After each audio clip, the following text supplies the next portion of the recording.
Good evening, fellow patrons. In today's video, I will give you the blueprint on how to reach round 100 on the Mars survival map in Black Ops 7 Zombies. I tested a lot of guns and a lot of different tactics, and I think I have found the safest and most efficient way to reach round 100. This video covers the strategy in standard mode, as I actually think standard mode is more difficult than curse mode. But if you prefer to be playing in curse mode, this strategy will work just fine in that mode as well. Your main weapon for this strategy will be the recently buffed LGM1. Honestly, the buff to this weapon is pretty beefy. Players can now hold the trigger to fire the LGM automatically, increased radius to allow for more killing power against multiple enemies, and they increase the UFO duration from 5 seconds to 6.5 seconds. So that means you will get the continuous UFO circling damage for an additional 30% of time. It's extremely noticeable, so I guess tip of the cap to Treyarch. This strategy can be completed with or without gobblegums. I personally popped all 5 gums from the pack I loaded in with to start the game, which included several ultras because getting to round 100 takes such a long time. But you can definitely just milk the TED trials as well as the Wonder Fizz, and you'll be just fine.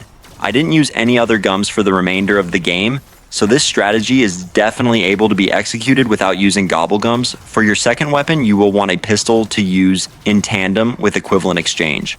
I went with this version of the Jaeger, but if you prefer the Coda 9, that will work too. I advise against either ray gun because the ammo mod on this weapon is essential. I will touch on these ammo mods later on in the video.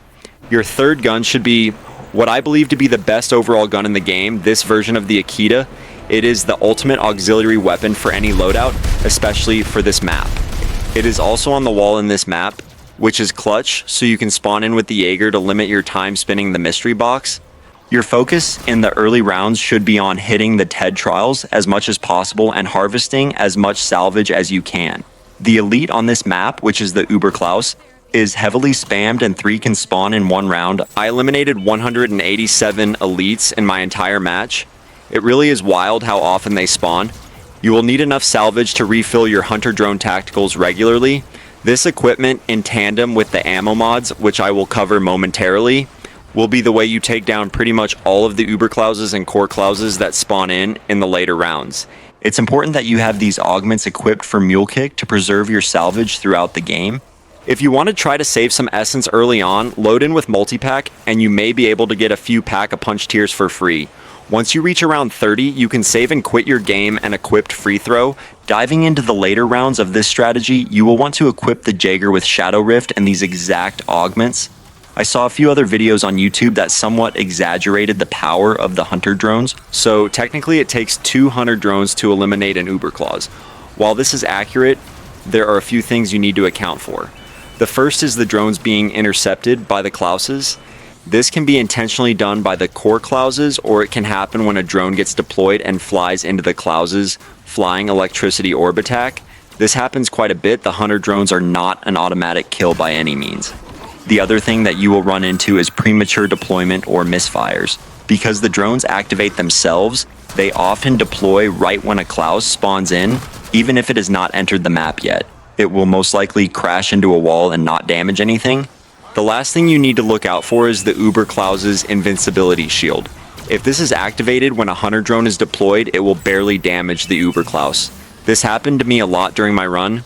I would often follow the drone to see if it hit the Klaus, and it did, but their shield was activated. So through trial and error, I found the best ammo mod to deal with the Uberklauses quite effectively. And this ammo mod is Shadow Rift with the Big Game Augment Major Augment, as well as Supermassive and Haste. Be careful to save the Jaeger for just the Uberklauses, that way, when they spawn into the map, the ammo mod immediately activates. One activation will send the Uberklauses crashing down from a portal, and that's it. The elite enemy is now eliminated, and all you have to deal with now is the core Klaus. This is when you deploy the hunter drone. It takes just 1 hunter drone to eliminate the special enemy. For the Akita, I have these augments equipped for light mend. The overcharge is essential HP insurance in this map, and with the mitosis minor augment, a lot of them will spawn onto the map. Uberklauses will spawn in almost every round, but 2 or 3 will spawn in the round following a dog round. So I like to stand on this podium and wait for the Uberklaus to hop over the barrier, then I will shoot it with the Jaeger until Shadow Rift activates. Once it activates, take out the Akita, activate Light Mend, and work your way up the stairs. Do not take out the LGM yet. I like to equip my melee with fireworks, so we want that to activate prior to firing the LGM. Since you cannot equip the LGM with an ammo mod, Elemental Pop will choose one at random, which in my case, a lot of the time was fireworks and Shadow Rift. And as a result, this screwed up my timing when I wanted to activate these two ammo mods. Use these augments from Melee Macchiato so you don't have to take out your melee weapon in order to activate the ammo mod. Once fireworks is activated, then take out the LGM and put in work on the horde. From there, it's essentially just rinse and repeat. You're basically just cycling through your weapons at the same time each round. If you see a Core Klaus come into the map, deploy a Hunter Bot right when it enters the map.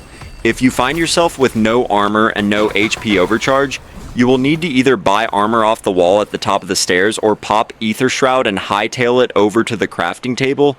Nothing is more terrifying than this happening, so always save at least one Ether Shroud charge if you can for emergencies. I would start the game using Dying Wish, and if you burn through all of those, save and quit your game and equip Equivalent Exchange. But I highly recommend burning through your self-revives first. The higher you progress into the later rounds, the harder it will be to recover.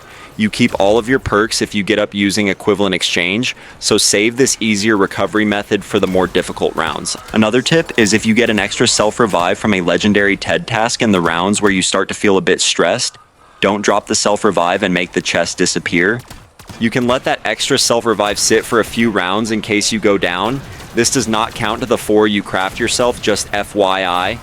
The later rounds are pretty taxing, so if you have extra salvage to spare, deploying a sentry gun every other round will provide a ton of kill support. Also, try your best not to backpedal up the stairs. Zombies spawning in above you will absolutely light you up, so keep your head forward and up when you're scaling the steps. As long as you stay disciplined with cycling your guns and making sure you keep activating Light Mend, you should be able to reach round 100. It will be a slog for sure, but hey, I'd rather take a little bit more time and play it safe than rush the strategy and have to restart. I appreciate y'all watching. If you guys have any preference on which map I should put a round 100 video out about next, let me know. JJet out.